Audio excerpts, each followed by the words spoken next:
Hello, my fellow corporate millennials, and happy Sunday. So, Nellie here. I know it's been a while since we've touched base. I've been incredibly busy these past couple weeks with lots of exciting stuff, though, but now kind of easing more back into a routine.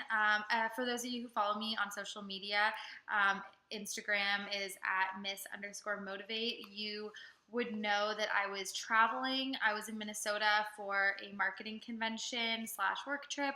So that took up a decent amount of my time. Although I did try vlogging while I was there, and you can see some of the snippets on my Instagram for those of you who are interested.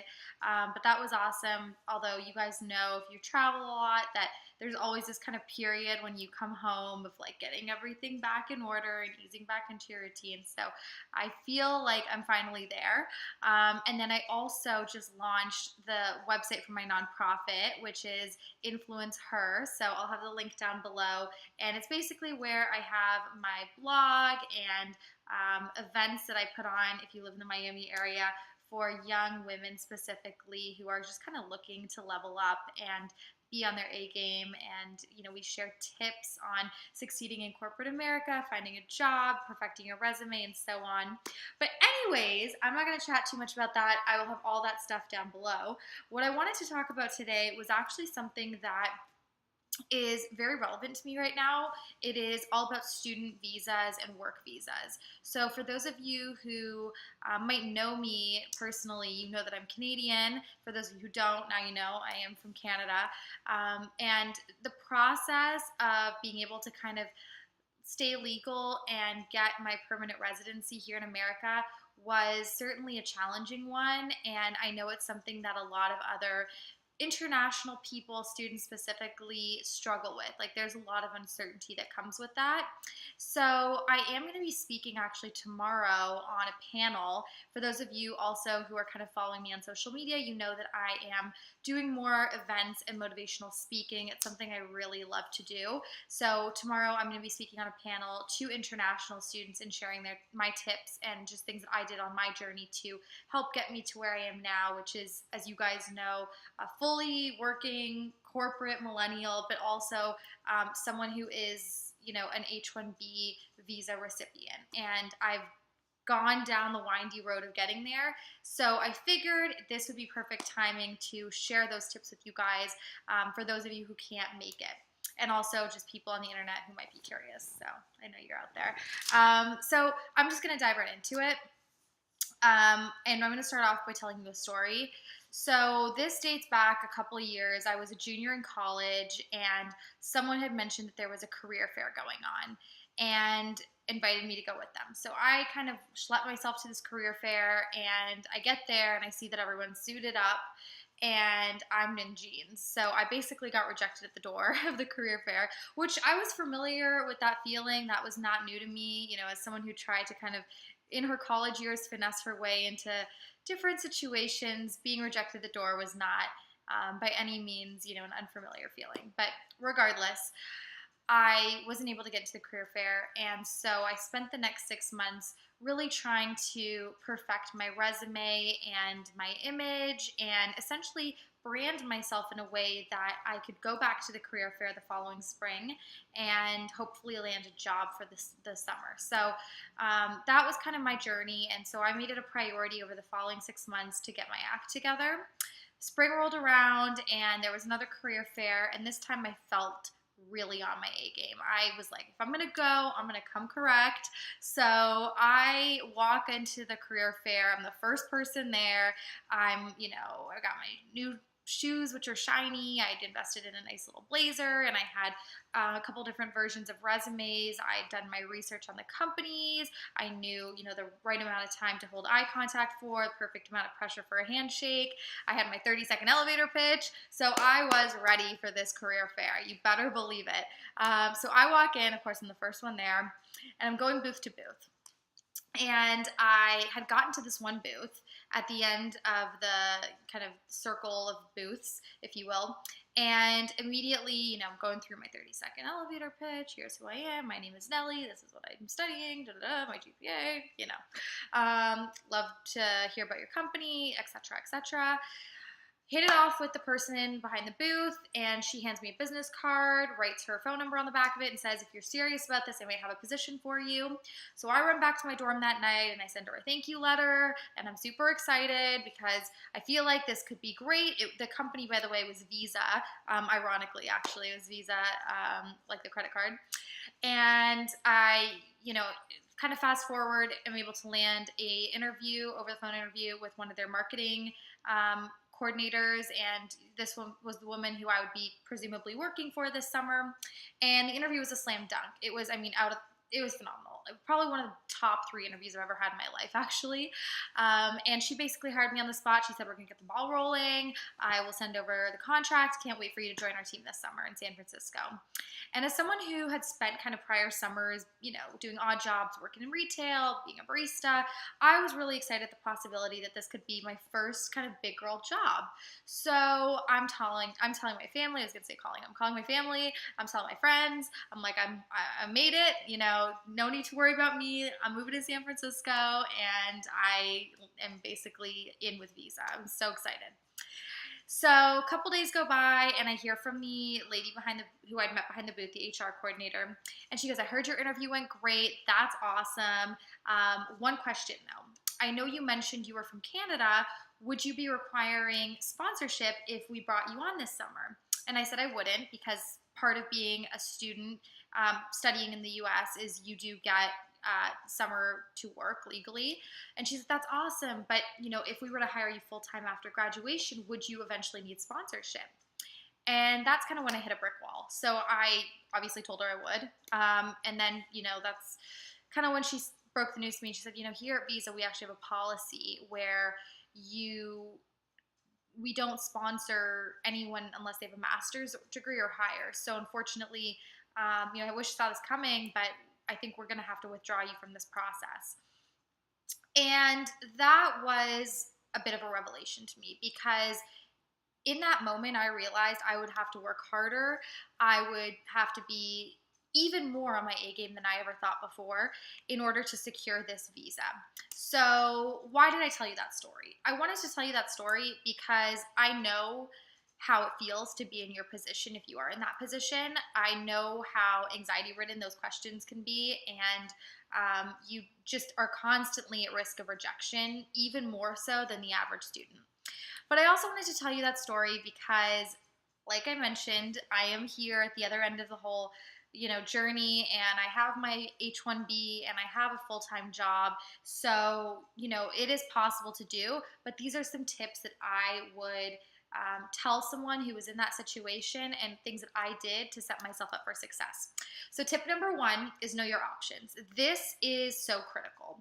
Knowing your options, well, what does that mean? It means understanding how your nationality might come into play along your journey. For example, being Canadian, I'm eligible for different types of visas than someone who maybe is from Singapore. Likewise, someone from Mexico is eligible for different types of visas than someone from Peru. So understanding how your nationality comes into play, understanding how your major comes into play. Are you an engineering student, or are you an advertising student like I was? If you're a STEM student, you are entitled to more OPT than someone who, say, isn't. So it is critical to know your options. Now, where do you start if you don't know your options? One place I would start is obviously your school. If you're at a U.S. college, the chances are there is probably an office that specializes in international student relations, and it's a resource to you. So I block off 30 minutes to an hour with whoever your coordinator is ASAP. They are a wealth of knowledge, and like I said, they're a resource. They're free to you. So you don't want to be blindsided down the road, and I would definitely start there. If there's a career center at your school, I would also consult whoever is in charge at the career center. It's a really good way to filter through jobs and see which ones offer sponsorship and which ones don't. Sometimes places are like, you know what, we don't, and you don't want to waste your time. So move on with your life. It's okay, but keep it trucking, and use them as a resource. The internet, you're watching this video, hopefully that's why. So the internet's a great place to start. And then something I would kind of recommend as a last resort, I did this, but again, if you can kind of figure out your options through either online or school or some other resource, I would avoid this. But it's, seeking out professional legal counsel. It can be expensive, but depending on your nationality, your family history, you really want to be as prepared as you possibly can and have a plan B and have a plan C. So maybe consulting a lawyer could help with that. For me, it didn't. And then, ask yourself, once you have the information, how can I really brand myself so that a future employer would want to hire me? I mean, think about it. You're competing against every American. It is more expensive and more time consuming to hire you than it is to hire an American. So how are you going to set yourself up for success in a way that really makes you stand out and shine? So think about it like this. You are a resume. You got to package yourself up, put a pretty bow on top, and hand it off to whoever is reading it, because that really has legs. So what do you do to start branding yourself? Well, ask yourself, what kind of industries do I gravitate toward? Do I like fashion? Do I like aerospace engineering? Am I into graphic design? That's a really awesome place to start, because you're going to naturally want to work in an industry that you're interested in, I would think. Have a couple different options. So I've worked at tech companies, I've worked at food companies, and it's because I've kind of branded myself in a way that makes me malleable to different industries. But that would be the best place to start. And then ask yourself, what are you really good at? Are you masterful at Excel? Are you, again, an incredible graphic designer? And then, where is there room for improvement? We all have it. Acknowledge it. And, maybe spin that in a way that makes a future employer look at you and say, that's something I can offer this person, and what their skill set is something I'm looking for. So kind of know that and be honest with yourself going into it. And what types of work environments do you like? If you've never held a job, what are your favorite classes? Are they the ones where you're working on a team or where you're working by yourself? That's the kind of questions you need to ask yourself, because again, when you go into these mini interviews, it's like speed dating. You're going to want to kind of know what you're looking for, so that whoever else is at the other side of the booth has full confidence that you would be an asset to their team. So number two, brand yourself. So once you've branded yourself, or I guess I should say, once you've figured out your brand, where do you go from there? So I would suggest probably trying to get involved in school organizations. They're typically one of the best places to start as far as figuring out how you can create this kind of experience for yourself, if you will, on your resume. Because reality is, you're not going to graduate with 5 years of experience. It's just not going to happen. So, I mean, maybe it will, but highly doubtful. So if you aren't graduating with experience, how are you going to find it? Well, school organizations. So for example, I was an advertising student and I competed in the national student advertising competition and won first place. And that was essentially client experience that I didn't really have to take time away from my academics for. Thirdly, if you have an interest and there isn't a school organization for it, either start one or start a website or a blog or some kind of social media for it, just to show that this is something you're passionate about and you're interested in. Also, find little internships that maybe can be stepping stones toward the bigger one. What does that mean? So, for example, when I was at school, in between that 6 months of going to the second career fair and getting rejected from the first one, I found some little social media internship on Facebook where I was just posting pictures all day.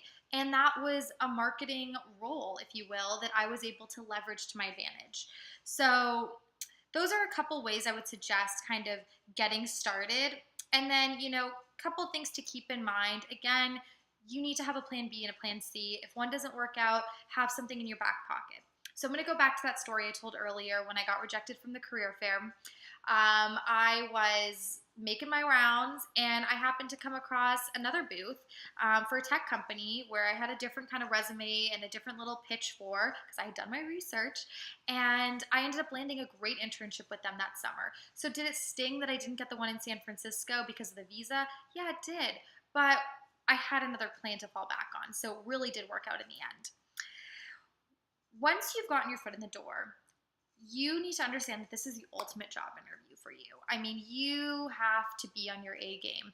How can you do that? What are some ways? Well, be a sponge. Be an active listener and someone who has, just a genuine curiosity for the environment that you're working in, because people will sense that, especially high leadership.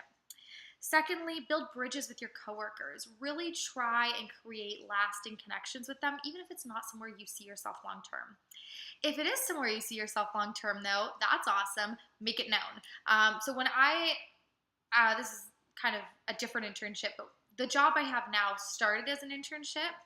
And when I started there, I remember telling my manager that this was a place that I wanted to work, and I saw myself, and being very honest with her and saying, hey, I want to work here.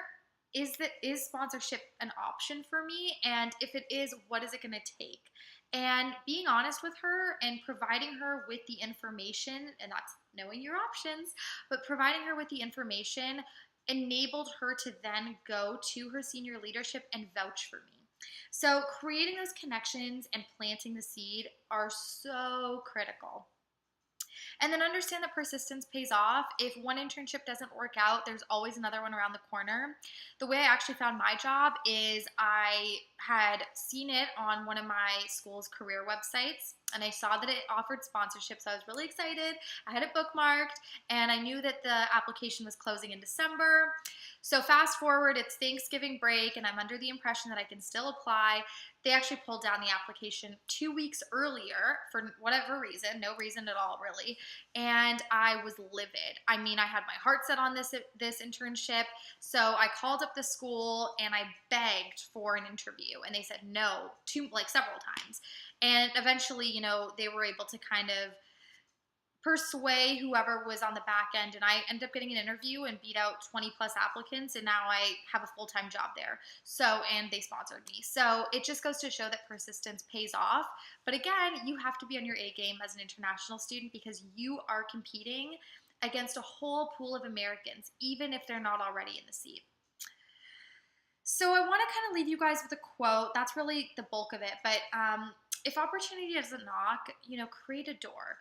Things won't always fall into your lap. It's up to you to go after it. So go after it, and don't forget to follow me on social media. Instagram is at miss_motivate, and my new website is live, so I'll have blog posts, and you guys can ask me questions on social media or on the website, or register for our next event on the website if you are interested, or you can just leave a comment down below. That works too. I'll respond.